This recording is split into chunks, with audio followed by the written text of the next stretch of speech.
चाहे वो हरियाणा का मामला हो, चाहे महाराष्ट्र का मामला हो, चाहे मध्य प्रदेश का मामला हो, जिस राज्य में भी वादा किया वो पूरा किया। तो लोगों के पास तुलना के लिए मौका मिल गया, अवसर मिल गया कि अरविंद केजरीवाल जो वादा करते हैं उसका क्या होता है, और भारतीय जनता पार्टी जो उनकी सबसे बड़ी विरोधी है दिल्ली में, वो वादा करती है तो उसका क्या होता है। तो पूर्वांचली वोटर जो अरविंद केजरीवाल की सत्ता की धुरी नींव थे, वो धुरी वो टूट गई है, वो नींव हिल गई है।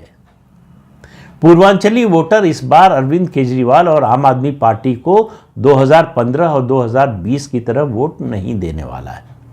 अब ये इसमें कितने प्रतिशत का अंतर आएगा ये बताना आज मुश्किल है, लेकिन निश्चित रूप से वो वोट कम होने जा रहा है अरविंद केजरीवाल का, और उसका सबसे ज़्यादा असर, उनको सबसे ज़्यादा धक्का जो लगने वाला है वो उनकी अपनी विधानसभा की जो सीट है उस पर, यानी नई दिल्ली सीट पर। तो अरविंद केजरीवाल डरे हुए हैं। तो आम आदमी पार्टी के हलकों से खबर ये आ रही है कि हो सकता है, ज़रूरी नहीं है, हो सकता है अरविंद केजरीवाल 2 चुनाव क्षेत्रों से चुनाव लड़े। उनको नई दिल्ली से जीत का भरोसा नहीं है। तो पहला मुद्दा पूर्वांचली वोटर्स का, दूसरा मुद्दा जो है फ्रीबीज का, यानी मुफ्त की योजनाओं का।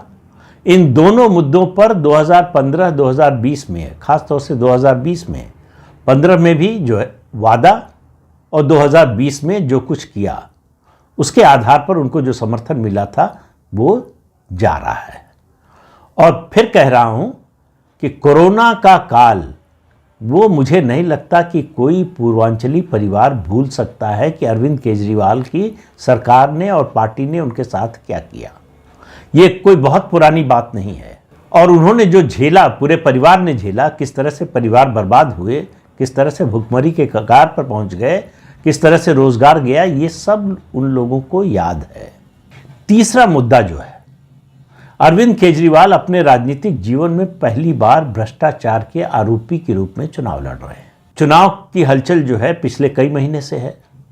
अरविंद केजरीवाल जब से जेल से छूटे हैं और लोकसभा का चुनाव खत्म हुआ है, जमानत बाहर आए हैं, उस दौरान भी आए थे, फिर चले गए थे, फिर बाहर आए, तब से एक बार भी अरविंद केजरीवाल के मुंह से आपने सुना कि मैं कट्टर ईमानदार हूं। दिन रात राग अलापते थे कि मैं कट्टर ईमानदार हूं।